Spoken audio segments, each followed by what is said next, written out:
नमस्कार. आज आपण सिरला या गावामध्ये आलो आहे. सिरला या गावामध्ये हळद काढणी चालू आहे. सिरला या गावातील प्रगतशील शेतकरी श्री बालाजीराव कटके यांच्या शेतामध्ये आलो आहे. बालाजीराव, तुमचं पूर्ण नाव सांगा. बालाजी बबन कटके, राहणार सिरला, तालुका औंढा, जिल्हा हिंगोली. Mobile number 7620561838. बालाजी भाऊ, तुमची पूर्ण हळद किती आहे? 1 एकर आहे.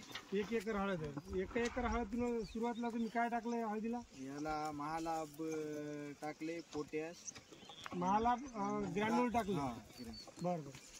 त्याच्यानंतर तुम्ही ठिबकनं महालाभ सोडलेला आहे. महालाभ ठिबकनं सोडलेलं आहे. हो. बरं, महालाभ सोडल्यामुळे हळदीमध्ये काय फरक वाटते तुम्हाला?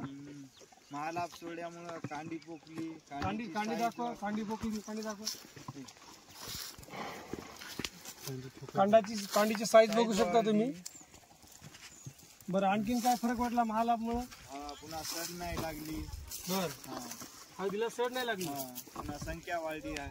हळदीची संख्या वाढली. बरं बरं.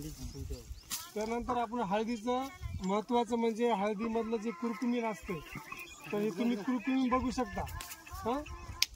हे कुरकुमीन बघू शकता तुम्ही. हे कुरकुमीनुसार तुमचे हळदीचे रेट ठरवले जातात. बरं, तुम्हाला एका एकरमध्ये किती उत्पन्न अपेक्षित आहे? किती होईल अंदाजा? 40 होईल.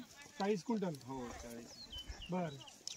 आपल्यासोबत त्याच्यानंतर आपल्यासोबत ट्रॅक्टरवाले सुद्धा येतं. भाऊ, तुम्ही आतापर्यंत किती हळद काढली? 20 एकर काढली आता. 20 एकर काढली. या 20 एकर मध्ये या 1 एकर मध्ये काय फरक वाटतो तुम्हाला? काय म्हणजे फणीची जी कांड्याची संख्या आहे ती जास्त आहे. बरं. आणि लांबी बी जास्त आहे. माल तर ठोकर आहे. माल ठोकर आहे. कांडीची साईज चांगली आहे आणि माल जास्त आहे. बरं बरं. बाकी हळदीपेक्षा यायला उत्पन्न वाढलं अशी वाटते तुम्हाला? नक्कीच 100% वाढतं. बरं बरं. आपल्यासोबत हळद काढणारे मजूर सुद्धा आहेत.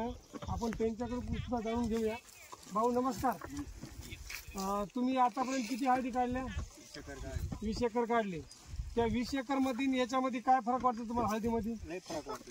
काय फरक वाटतो? लय म्हणजे काय? ठोकर आहे. बर. आणि माल बी फणी म्हणजे फणीची संख्या मोठी. फणीची संख्या मोठी आणि माल पण भरपूर आहे. बरं बरं. ठीक आहे, धन्यवाद.